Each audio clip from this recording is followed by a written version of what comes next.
Salve, salve galerinha, tudo bem? Tô trazendo aqui pra vocês mais um vídeo, né? E dessa vez aqui eu vou mostrar pra vocês o processo criativo do Dante.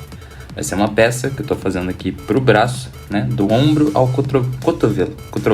Cotovelo. E eu vou falar um pouquinho sobre a persistência e a criatividade, né? Como isso afeta uma coisa a outra e como as duas coisas se interagem. Vamos lá. Ser tatuador, né, vai muito além de só marcar a pele de alguém com tinta e tal. Cada tatuagem nasce muito antes da agulha tocar a pele. Ela começa com uma ideia, tá? Se molda através de referências e estudos e finalmente ela vai ganhar forma no rascunho antes de se tornar uma arte permanente. Mas esse processo não é linear. Ele exige paciência, dedicação e, claro, persistência. E é por isso que eu estou trazendo esse tema para vocês. Se você gosta de conteúdo sobre arte e tatuagem, já aproveita para me seguir aqui e não perder os próximos vídeos. E nesse momento do processo criativo, perceba como eu estou selecionando as minhas referências e estou adicionando a um recurso do Pinterest, que se chama colagem, tá? Essa colagem, ela simplesmente pega várias referências e monta um mapa de referências para você. Para mim, isso é muito útil, eu uso muito, tá bom? Então, além da figura do Dante, o que mais eu queria também? Queria colocar itens ali, né? Eu queria poder lembrar daqueles itens que eu lembro que tinha as orbes vermelhas. Eu lembro que tinha muita coisa no jogo que me chamava a atenção visualmente. E eu quero tentar trazer um pouquinho disso para essa arte também, né?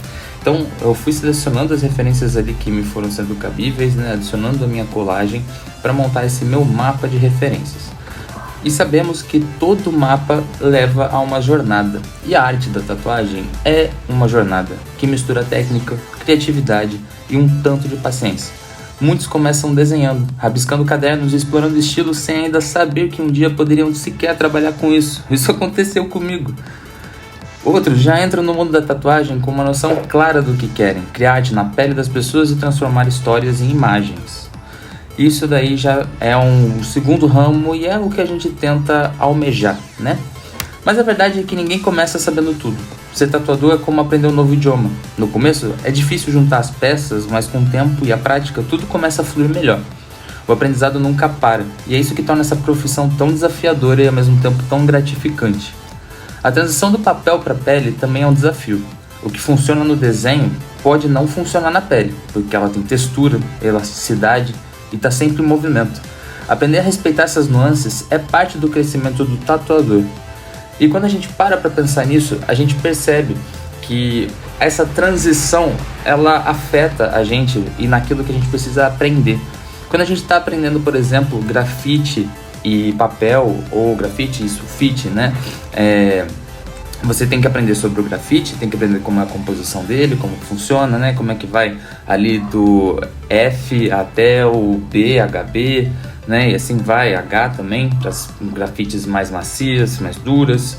E assim você tem que aprender toda a gama do grafite para entender, por exemplo, também sobre o papel. Aí você pensa lá, tem o papel normal, papel texturizado, né? Tem todo um mundo dentro dessas coisas, certo? Beleza.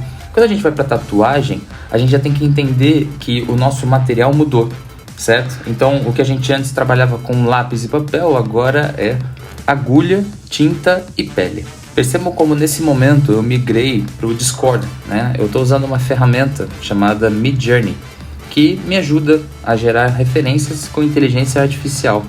E para que isso, né? A inteligência artificial, ela pode me dar texturas novas, pode me dar novos ângulos de visão que nas referências lá do Pinterest eu não consegui.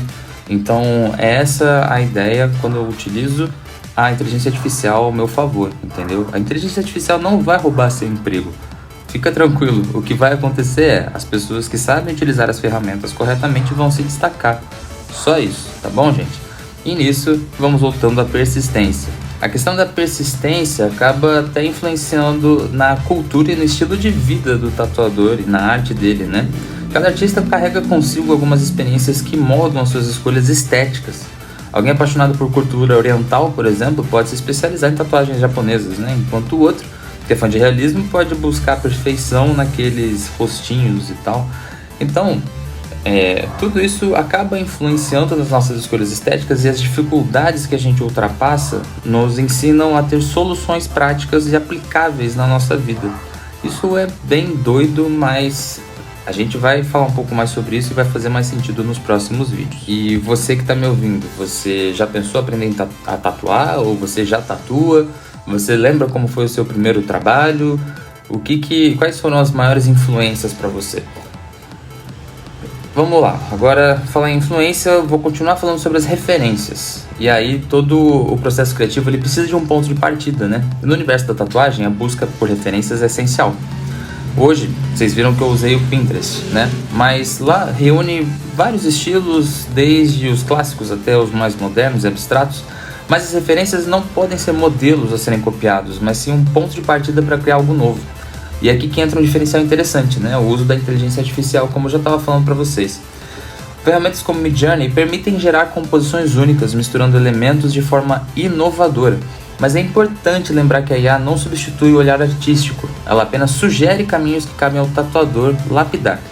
Além das referências visuais, vale a pena estudar estilos artísticos clássicos. O realismo, o pontilhismo, o estilogravura, até estilos como expressionismo podem inspirar abordagens criativas para tatuagens. Expandir os horizontes culturais também ajuda a criar peças mais ricas e cheias de personalidade. No meu caso, eu tento expandir muito o meu campo visual, utilizando mídias como jogos, como animes, né? Eu tento pegar tudo que é mídia possível dentro da realidade nerd e geek e poder participar disso, viver isso, experienciar isso, né? Até no cinema, quando possível. E essa série da Netflix me fez querer fazer um desenho do Dante e disponibilizar. E não só isso, eu vou fazer um vídeo explicando todo o processo criativo para vocês. Então, fica comigo até o final para vocês verem um pouquinho sobre como isso influencia na minha vida e como eu trago isso para vocês aqui. Todo o processo bonitinho, explicadinho, de mão beijada, sem cobrar nada. A única coisa que eu cobro é um like seu. Deixa aí um like se você estiver gostando do conteúdo.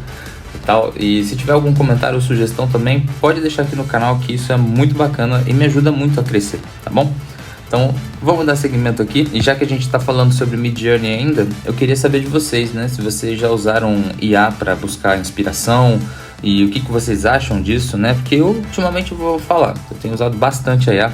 Parte do roteiro desse vídeo aqui também foi gerado pela IA. Não sei se vocês conseguem perceber, mas tem pontos onde eu estou lendo um roteiro e tem pontos onde estou falando o que está vindo diretamente na minha cabeça, né? Eu faço essa intercalação para a gente ter um segmento aqui. Parte disso é só a encheção de linguiça mesmo, porque eu estou tentando alongar o vídeo, mas eu estou tentando fazer isso da melhor forma possível, né? Até ficar mais natural e só melhora os seus ouvidos aí enquanto eu vou narrando o que eu faço. Por exemplo, aqui a gente está vendo que eu estou gerando variações da mesma arte, certo? Que tenha me interessado. E aí eu vou também mostrar para vocês um pouco desse aproveitamento. Ó, tá vendo como elas são similares? Aí eu posso selecionar a que mais me agrada ali dessas. Tentei gerar aí com base num prompt, né? E eu acho que duas dessas artes aí me interessaram. E eu até cheguei a trazer uma dessas referências para poder trabalhar futuramente, como vocês vão ver aí no vídeo, certo? E aí eu dei upscale, né? Você consegue ver ela gerada na sua resolução melhor possível, né? E muito similar ao que eu pretendia desenhar.